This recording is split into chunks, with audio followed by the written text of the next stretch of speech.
All right. You really have to forgive me for this. I mean, because this is probably like what, the nth time I'm making this particular video. Now, the reason I'm making this video is because I deem it somewhat essential that at this stage of marketing with Gotham Knights, if it is possible, and remember, I'm prefacing this with if it is possible, that it might be worthwhile for the developers to show us a demo or put a demo on the PlayStation Store, on the Xbox Store, on Steam, on the Epic Games Store, so that we can actually play the Gotham Knights game from a specific perspective. Now, I've made these requests before, and many of you have actually shown your own concerns and even given me some valid reasons as to why this might not be a good idea. So I'm not making it unaware that there are valid reasons why a demo might not necessarily be a good thing. But here's the thing.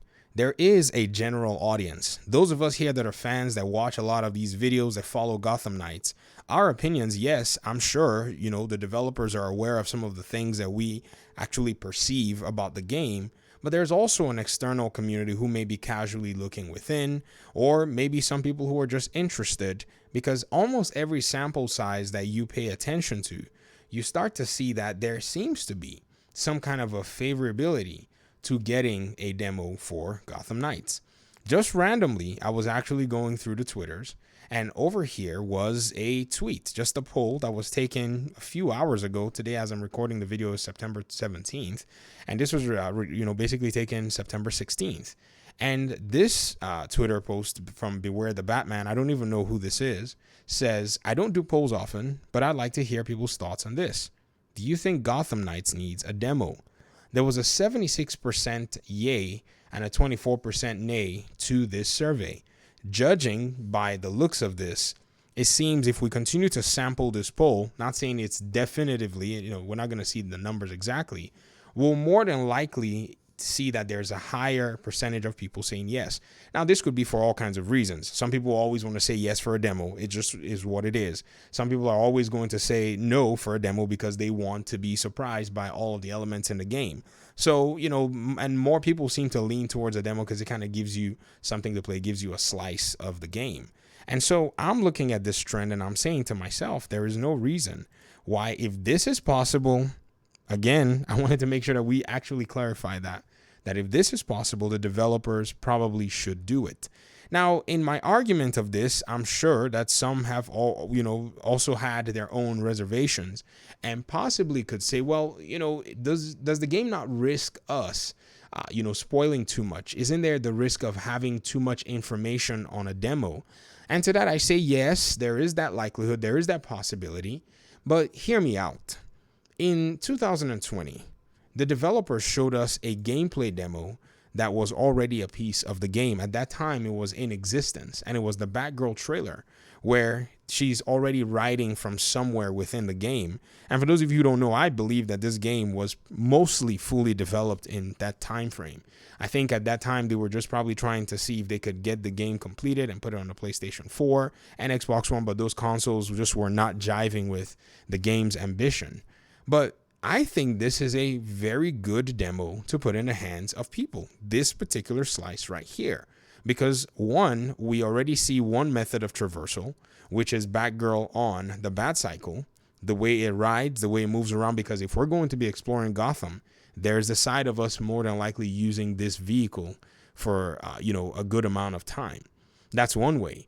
Another thing that this demo does showcases, it showcases gameplay mechanics. And I'm calling it a demo, but it was actually pre-alpha footage. Remember, they actually prefaced this with, the footage that you're about to see is pre-alpha footage. It's indicative of a work in progress, and it's from a pre-alpha game build.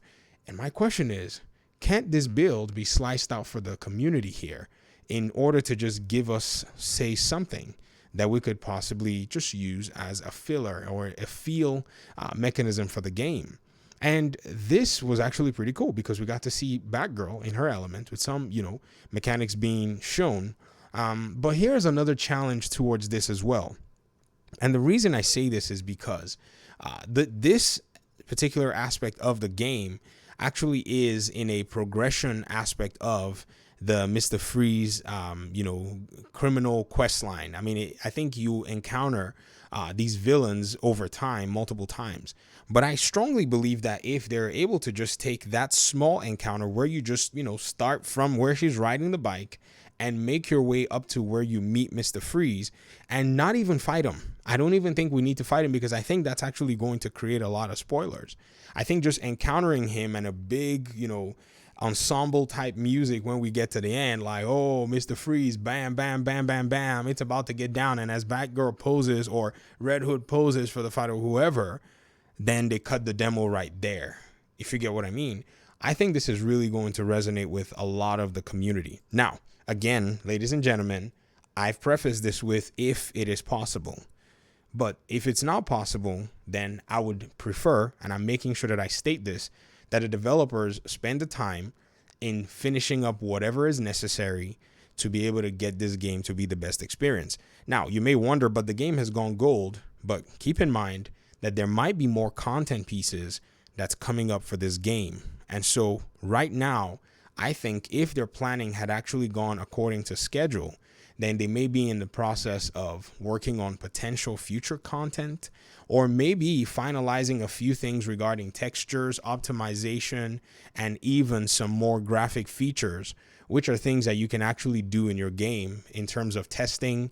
And then QA is more than likely still going on.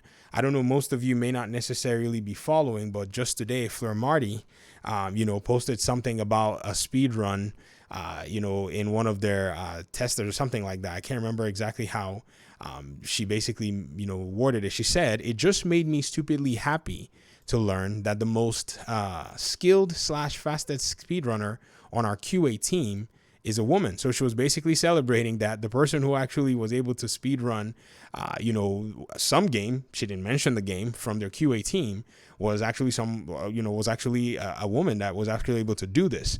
So it appears to me that the QA is right now working, overtime. And I say overtime in quotes. Don't go tell everybody that, oh my gosh, he's talking about them crunching. No. I'm just saying that they're putting in the elbow grease right now to make sure that whatever issues may be hiding or lurking within the game, that they're able to catch it in this time frame. This is usually how game development goes. I watched a GDC conference one time where a senior developer at a studio said one thing many people don't necessarily pay attention to is how important your QA developers are. They are actually more important in many cases than your gameplay programmers at specific times of the life cycle of a game. So at the beginning of your game, your gameplay programmer is literally the top dog. I mean, they are the ones that are going to build your systems. And then at the end of the game, in terms of before it gets released, everyone hopes that Q&A is able to do a great job. Anyways, I'll get out of your hair. Ponder about this. Talk to me in the comment section. Have your thoughts changed from the last time we talked about this or made even a video on this? Let me know in the comment section, and hopefully we'll talk pretty soon. Peace out.